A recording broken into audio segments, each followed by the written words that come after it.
Sir, आज आपकी बैठक हुई है गृह मंत्री के साथ आपदा प्रबंधन को लेकर, क्या कुछ रहा है खास इसमें? आज देखिए, जो मीटिंग अमित शाह गृह मंत्री जी की अध्यक्षता में हुई, वो मीटिंग बहुत ही महत्वपूर्ण थी। इसके अंदर त्रिपुरा के मुख्यमंत्री जी भी थे और डिजास्टर मिनिस्टर सारे भारत के आए हुए थे। उसके अंदर जो मुख्य जो चिंतन हुआ, मंथन हुआ, उसमें मैंने बहुत महत्वपूर्ण सुझाव दिए हैं, वो जो कि राजस्थान और पूरे देश के लिए काम के हैं। मैंने पहली बात तो ये कही है कि जो प्रधानमंत्री फसल बीमा योजना है, उसके साथ आपने जो है आदान अनुदान को जोड़ दिया। जो हम लोग आपदा में राहत देते हैं, जैसे बीकानेर जिले के अंदर करीब 600 करोड़ का आदान अनुदान मैंने भेजा है मेरे विभाग से, लेकिन इन्होंने एक राइडर लगा दिया प्रधानमंत्री फसल बीमा योजना में कि उसको आप इस फसल बीमा योजना में समायोजित करोगे।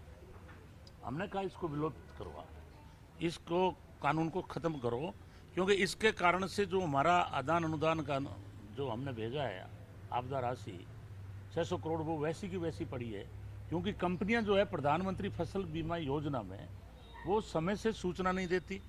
उस कारण से जो है किसानों का मुआवजा रुक जाता है। इस बात को अमित शाह जी ने भी गंभीर लिया है और उन्होंने कहा इस पर बिल्कुल हम विचार करेंगे।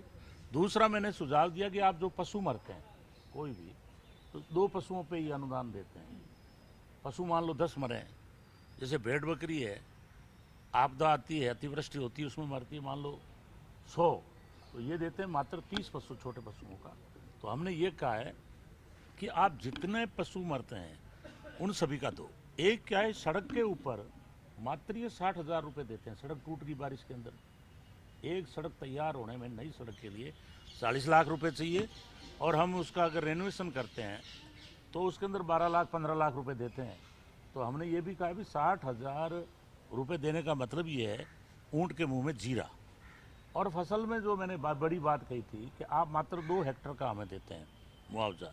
2 हेक्टर का मतलब सिंचाई विभाग की दृष्टि से 17,000 रुपये प्रति हेक्टर देते हैं, उससे ये 34,000 रुपये देते हैं, वो भी एक ऊँट के मुंह में जीरे के बराबर है।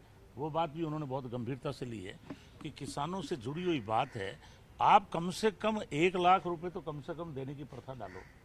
एक किसान का 15 लाख का नुकसान हुआ, और अगर हम लोग मात्र 34,000 रुपये दे रहे हैं, उससे किसान हमारा संतुष्ट नहीं है। ना पशु के मामले में संतुष्टि है, ना सड़क के मामले में संतुष्टि है। हाँ, ये ज़रूर है, मकान जब कोई टूटता है कच्चा पक्का तो ये लाख रुपए की बात करते हैं। लेकिन जिस तरह से एक मैंने सुझाव दिया कि घर के अंदर सामान जल गया, सोना जल गया, चांदी चली गई, उसकी अंदर मतलब 100 बोरी गेहूँ पड़ा होता है वो ख़त्म हो जाता है, उसके अंदर उनका गहना कई बार ख़त्म हो जाता है, बहुत सारी चीज़ें ख़त्म होती है, लेकिन उसमें हम नाम मात्र का मुआवजा देते हैं। तो ये बात भी हमने लिखित में दी है कि आप इनमें सारी चीज़ों में परिवर्तन लाओ। किसान के मकान के अंदर जितना भी भारी नुकसान होता है उसका आंकलन करवा करके और उसके अनुरूप आप जो है मुआवजा देने की व्यवस्था करो।